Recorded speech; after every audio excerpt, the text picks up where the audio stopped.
Genius na may master's at doctorate degrees, piniling maging jobless.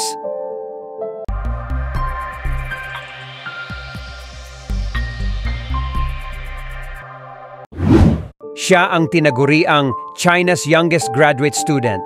Sumikat at naging popular noon si Jiang Xinyang sa media dahil sa sobra niyang talino. Pero nang makagraduate, makalipas ang 2 taon na pagtatrabaho, ay mas ginusto niyang tumambay at mamuhay ng walang pressure. Simula pagkabata, ang taas ng expectations kay Jiang Xinyang, isang child prodigy. Ang kanyang pamilya ay nagmula sa Liaoning province ng China. 5 taon pa lang si Jiang ay ini-enroll na siya sa grade 1, pero makalipas ang 6 na buwan ay na-accelerate siya sa grade 5. 10 years old pa lang, nagkolehiyo na siya. Nakilala si Jiang noon bilang China's youngest university student. Pagsapit niya ng 13 years old, pumasok na siya sa graduate school. Kinilala rin siya bilang China's youngest graduate student. Noong 2011, sa edad na 16, naging doctorate student si Jiang sa Beihang University, isang top Chinese university sa Beijing. Kumuha siya ng PhD sa Applied Mathematics. Naging kontrobersyal noong panahon na iyon si Jiang dahil nagdemand siya sa kanyang parents na bilhan siya ng flat sa Beijing na nagkakahalaga ng 2 million yuan. Kung hindi siya ibibilan ng flat, hindi raw niya itutuloy ang kanyang PhD. Igi-give up din umano niya ang kanyang master's degree. Ang katwiran niya, when I came to Beijing and Tianjin when I was 10 years old, I could feel the differences between me and the local kids strongly. If you don't even have a house in Beijing, what use would the PhD degree have? Sabi pa niya sa kanyang parents, "You expect me to stay in Beijing more than anyone, and you should try hard for this." Pinagbigyan ng mga magulang si Jiang.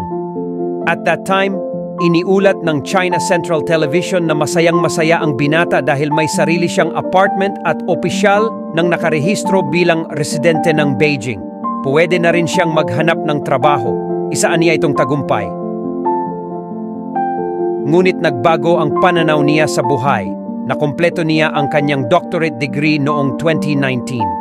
Naging lecturer siya sa Ningxia Normal University sa Ningxia Hui, isang maliit na autonomous region sa North Central China. Pero makalipas ang 2 taon, nag-resign si Jiang. Nagbago rin ang kanyang pananaw sa buhay.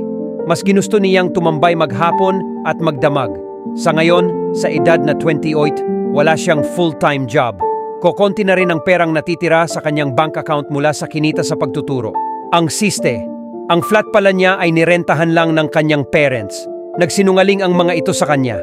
Doon pa rin siya nakatira sa flat at ang parents pa rin niya ang nagbabayad. Pinadadalhan pa rin siya ng mga ito ng pera. Sa panayam kay Jiang ng Jiupei News, isang Chinese media outlet noong September 20, 2023, ang kawalan niya ng interes sa propesyon ay kasalanan ng kanyang mga magulang. Netizens pabor sa desisyon ng biyenan aniya, "They owe me this. The apartment they never bought me should be worth over 10 million yuan or use 1.4 million now." Masaya at kontento rin umano siya sa kanyang kalagayan ngayon at wala naman siyang maraming hinahangad sa buhay. Wala siyang stress at ito ang kanyang chosen path. Nakakatipid siya sa gastusin sa pamamagitan ng pagkain lang ng mga gulay. Paminsan-minsan ay tumatanggap siya ng part-time job sa mga kaibigan pero ayaw na talaga niya ng full-time job.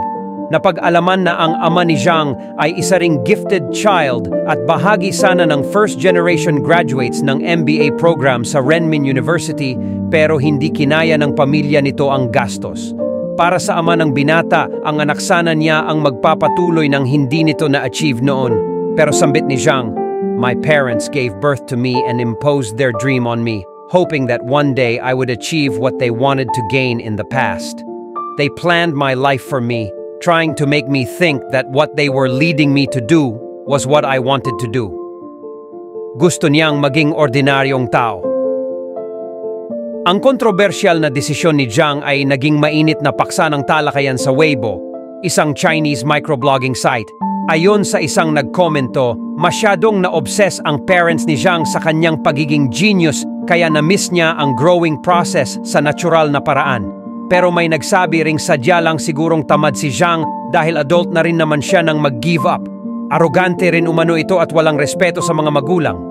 Para naman sa isang naging undergraduate teacher ni Jiang, May panahon pa siya para makagawa ng big thing kung gugustuhin niya. Pero para kay Zhang, ang tingin niya sa sarili ay isang ordinaryong tao. Ayaw rin niyang tinatawag siyang isang henyo.